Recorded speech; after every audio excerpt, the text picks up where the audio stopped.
اب میں درخواست کروں گی محترم گل نوفیس اختر صاحب سے، نگار ہیں، کالم نگار روزنامہ جان، ڈائریکٹر پروگرام آئیے سر۔ آپ نے مجھے محترم کہا، مجھے لوگ محترم خواتین حضرات، محمود اصغر چوہدری صاحب سے کو میں صرف اس سفر نامے کے حوالے سے نہیں جانتا، یہ ان کے کالم میں بڑے ریگولرلی پڑھتا ہوں، نہایت منفرد اور نئے انداز کے کالم نگار ہیں۔ مجھے اس لیے پسند ہے کہ وہی جیسے یاسر صاحب نے بات عقلیت پسند، عقل والا، الف والا۔ اور اس کتاب کو میں نے زندگی میں، میری بدقسمتی کہ میں نے صرف 2 ہی حج کے سفر نامے پڑھے ہیں، ایک ممتاز مفتی صاحب والا اور ایک اب میں نے محمود اصغر چوہدری صاحب کا سفر۔ یہ میں نے جب شروع کیا تھا، مجھے پی ڈی ایف ملی تھی، پی ڈی ایف فارمیٹ میں میں نے اس کو شروع کیا اور حرفاً کہتا ہوں کہ ایک ایک لفظ نہیں، ایک ایک حرف پڑھا اس کا۔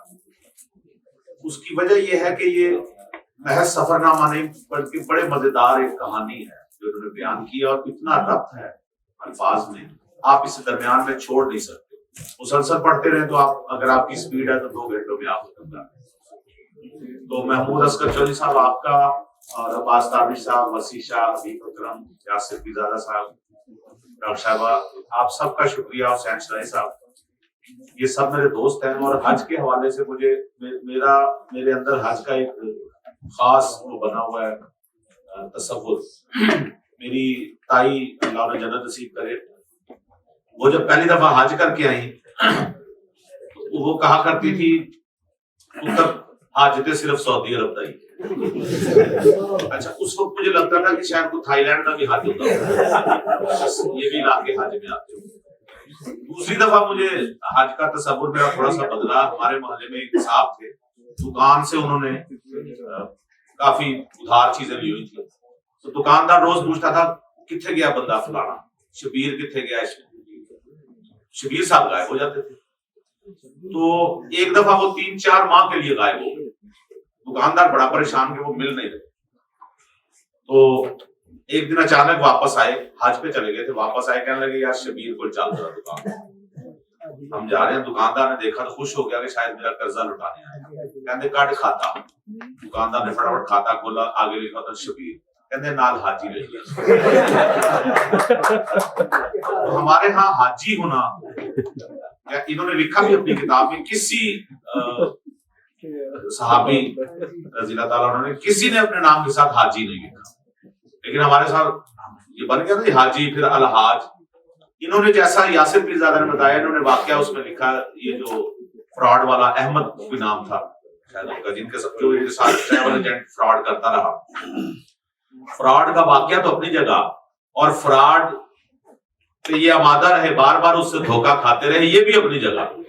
اس پہ سب سے ظلم کی بات یہ ہے کہ ایک واقعہ انہوں نے لکھا جس کا مقصد مجھے یوں لگا کہ انہوں نے کہا کہ احمد علی نے جو کیتا ٹھیک کیتا۔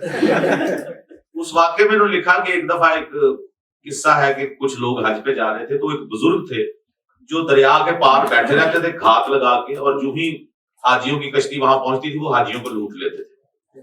تو کسی نے پوچھا بزرگ سے کہ آپ کیوں کرتے ہیں ایسا؟ کہنے لگے ان کے پاس جب مال و اسباب میں لوٹ لیتا ہوں تو ان کا دل اللہ کی راہ میں زیادہ لگ جاتا ہے، وہ اللہ پہ توکل کرنے لگتے ہیں۔ سو یہ مثال دے کے محمود صاحب نے سمجھانے کی کوشش کی کہ جو میرے نال ہویا ٹھیک ہے۔ یہ جو ہم رو رہے ہیں کہ انہوں نے کیوں بار بار اس کی بات کا اعتبار کیا، اس فراڈیے کی، یہی ہماری بھابھی ان کی اہلیہ نے بھی ان سے یہ شکوہ کیا کہ وہ بار بار آپ سے فراڈ کرتا ہے، تو آپ کیوں ایسا کرتے ہیں۔ میں یہ سمجھتا ہوں حج کے دوران انہوں نے جو وہاں پہ، ابھی ایک بات ہو رہی تھی کہ انہوں نے آدھی کتاب انہوں نے اس فراڈ پہ اور وہاں حج پر پہنچنے سے پہلے تک یہ داستان جو ہے وہ آدھی کتاب پر محیط ہے۔ تو باقی تو ہمیں پتہ ہے بھائی، حج کے مناسک جو ہیں وہ تو ایک عام مسلمان کو پتہ ہی ہوتے ہیں۔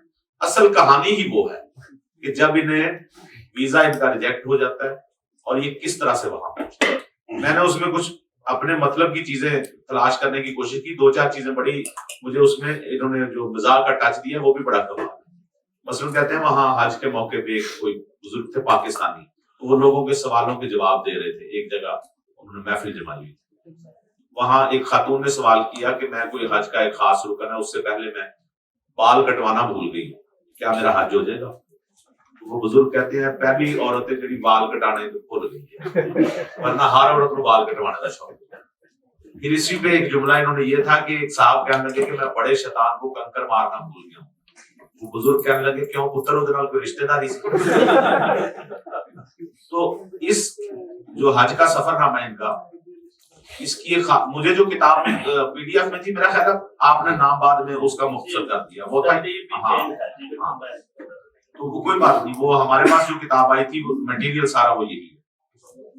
جب یہ چلے وہاں اٹلی میں، محمود صاحب بہت عرصہ رہے ہیں، اس حوالے سے ہمارے جو نئے دوست ہیں ان کے لیے کہ اٹلی میں ایک طویل عرصہ انہوں نے گزارا، اب یو کے میں ہے، اور کالموں کے حوالے سے یہ تو ایک کتاب ہے، میرا خیال ہے ایک آپ کی اسلام آباد میں بھی پچھلے دنوں کتاب، کالموں کی کتاب علیحدہ ہے، سفر نامے کی کتاب علیحدہ ہے۔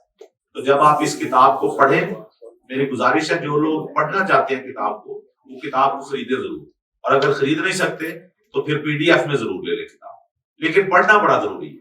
اس کو پڑھ کے آپ کو، مجھے نہیں لگتا ہے شاید آپ کے دل میں کوئی یہ خیال آئے کہ آپ کو حج پہ جانا چاہیے یا آپ کو اللہ تعالیٰ نے کیوں نہیں بلایا، لیکن یہ آپ کو ضرور اندازہ ہوگا کہ ایک ایسا شخص، مجھے حیرت اس لیے ہوئی جیسے یاسر صاحب نے فرمایا، یہ اقلیت پسند اور نیشنل جو سوچ کے حامل ہیں، ان پہ جب اللہ تعالیٰ کرم کرتا ہے، اللہ تعالیٰ یاسر صاحب پہ بھی کرم کرے، تو وہ کس طرح سے ماشاءاللہ ان کا ذہن کس طرح سے بدلتا ہے۔ لیکن مجھے نہیں لگتا کہ یہ پہلے بھی کوئی ایتھیسٹ تھے، یہ کبھی بھی نہیں رہے۔ محمود اصغر صاحب ماشاءاللہ نہ صرف مسلمان ہیں بلکہ انہوں نے اپنے سفر نامے میں بھی جو کیفیت بیان کی ہے، اس کے کچھ جملے تو ایسے ہیں مجھے لگتا ہے کہ پورا شعر ہے، نثر میں شاعری ہے۔ اللہ تعالیٰ کو سامنے دیکھ کر، اس مقام کو سامنے دیکھ کر، اس جگہ کو دیکھ کر، اور حیرانی کی بات یہ ہے کہ وہاں لوگ، یہ میں مختلف لوگوں سے سنا کرتا تھا، انہوں نے اس پہ مہر تصدیق ثبت کر دی ہے کہ وہاں بھی لوگ فراڈ سے باز نہیں کرتے۔ تو ہمارے ہاں یہ کلچر عام ہو چکا ہے۔ وہ مولوی صاحب سے کسی نے پوچھا تھا نا کہ مولوی صاحب جوتا، مولوی صاحب نے ایک بندے سے کہا نا کہ آپ جوتا مسجد میں اندر کیوں رکھتے ہیں، باہر کیوں نہیں رکھتے؟ نماز پڑھتے وقت آگے نہیں رکھتے، جوتا پیچھے رکھتے ہیں۔ انہوں نے کہا جی پیچھے آگے رکھنا تو نماز نہیں ہوتی، پیچھے رکھنا تو جوتی نہیں ہوتی۔ تو بہت شکریہ سر، اور لاہور اسکول آف لا کا شکریہ، اجمل شادی صاحب کا شکریہ، یہ پہلے بھی بلاتے رہتے ہیں، انہی کی محبت ہے جس وجہ سے ہمارے پبلشر بیٹھے ہوئے ہیں، جس کے خاص پبلشر یہ بہت اچھی کتابیں چھاپ رہے ہیں، بڑی ان کی ہمت ہے، کتابیں یہ چھاپ رہے ہیں، اور اللہ تعالیٰ نے اور ہمت دے۔ خوبصورتی بھی آپ کی کتاب کی کمال ہے جی، اور آپ نے جس طریقے سے اس کو پریزنٹ کیا وہ بھی کمال۔ بہت شکریہ۔